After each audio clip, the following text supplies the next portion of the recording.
విదేశాల్లో చదవాలనుకుంటున్నారా? అయితే విదేశ్ కన్సల్ట్ ని సంప్రదించండి. అందుకే పేదల సేవలో అని పేరు పెట్టారు. ఆ రోజు అందరం కూడా మీ దగ్గరికి వస్తాం. పేదరిక నిర్మూలన ఏ విధంగా చేయాలని ఆలోచిస్తాం. నా ఆలోచన ఒకటి, డబ్బులుండే వాళ్ళకి సహకరించడం కాదు. డబ్బులుండే వాళ్ళకి 10 రూపాయలు వచ్చేది ప్రభుత్వ విధానాల వల్ల వస్తాయి, సంస్కరణల ఫలితాల వల్ల వస్తాయి. కొంతమంది ఏది కూడా చేయలేకుండా అవస్థపడతా ఉన్నారు. అలాంటి వాళ్ళకు సహకరించాల్సిన అవసరం ఉంది. అందుకే నేను ఒక జీరో పావర్టీ అన్నాను. ఎక్కడ పేదవాడు ఉంటే వాడికి అండగా ఈ ప్రభుత్వం ఉంటుందని చాలా స్పష్టంగా మీ అందరికీ హామీ ఇచ్చాను. ఏ కార్యక్రమం చేసినా పేదవాళ్ళని దృష్టిలో పెట్టుకుంటాం, అభాగ్యులను దృష్టిలో పెట్టుకుంటాం. ఎవరైతే ఇబ్బందుల్లో ఉన్నారో వాడికి అండగా ఈ ప్రభుత్వం ఉంటుందని చెప్పి కూడా నేను మీకు తెలియజేస్తున్నా. ఇది అయిన తర్వాత స్వచ్ఛ ఆంధ్రప్రదేశ్ని ఒక ఉద్యమంగా తీసుకుపోవడానికి ముందుకు పోతున్నాం. ఈరోజు మీరు ఒక్కసారి చూస్తే, నేను ముఖ్యమంత్రి అయిన తర్వాత ఇది 4వ నేను ముఖ్యమంత్రి అయ్యాను. ఈరోజు మీ దగ్గరకు వస్తే మీ ఉత్సాహం చూస్తే నాకు ఎక్కడ లేని ధైర్యం వస్తుంది. నేను చేసే పనులు కరెక్ట్గా చేస్తున్నానని ఒక నమ్మకం, అదే మీరు చూపించే అభిమానం. అందుకే నేను కూడా ఆలోచిస్తున్నాను, భగవంతుడు నాకు ఎంత శక్తి ఇస్తే అంత శక్తి ఉపయోగించి మీకు సేవలు అందించాలనే ఏకైక లక్ష్యం తప్ప ఇంకోటి కాదు. నేను అందుకే పదే పదే చెప్పాను, సంపద సృష్టిస్తే ఆదాయం పెరుగుతుంది. సంపద సృష్టించాలంటే అభివృద్ధి చేయాలి. ఆదాయం వస్తే ఆ ఆదాయాన్ని పేదల సంక్షేమం కోసం ఖర్చు పెడతాం. పింఛన్లు ఇస్తాం, ఇంకా అనేక కార్యక్రమాలకు తల్లికి వందనం అన్నీ ఇస్తాం.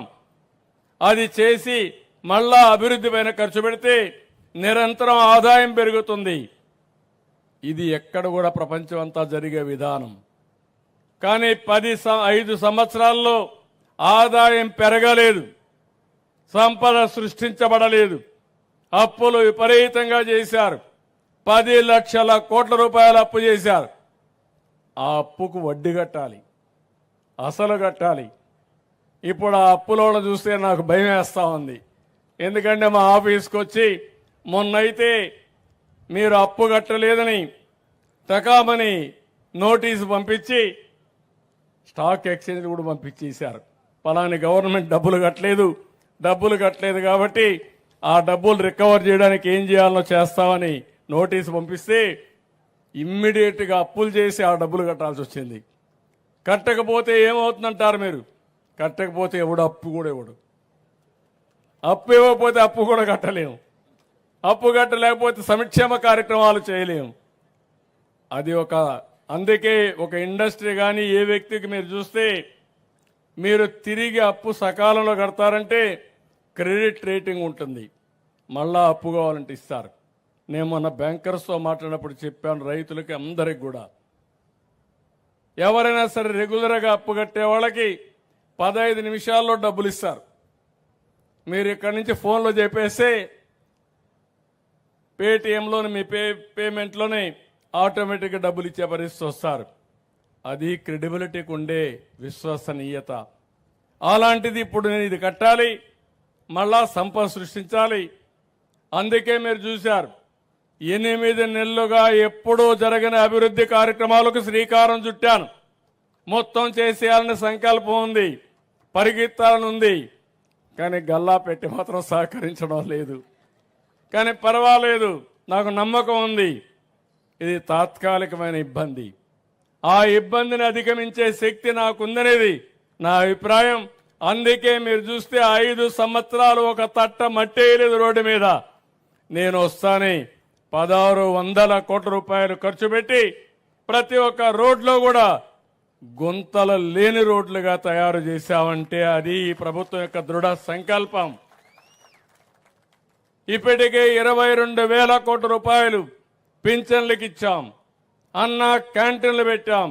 మా ఆడబిడ్డలకు 1 కోటి మందికి దీపం కింద ఉచిత సిలిండర్ ఇచ్చే కార్యక్రమానికి శ్రీకారం చుట్టాను.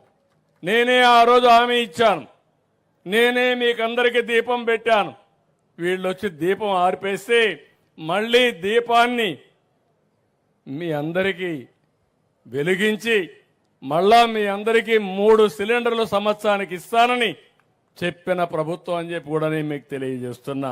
సుమన్ టీవీలో మీ పర్సనల్ అండ్ బిజినెస్ ప్రమోషన్స్ కోసం కింది నెంబర్కి కాంటాక్ట్ చేయండి.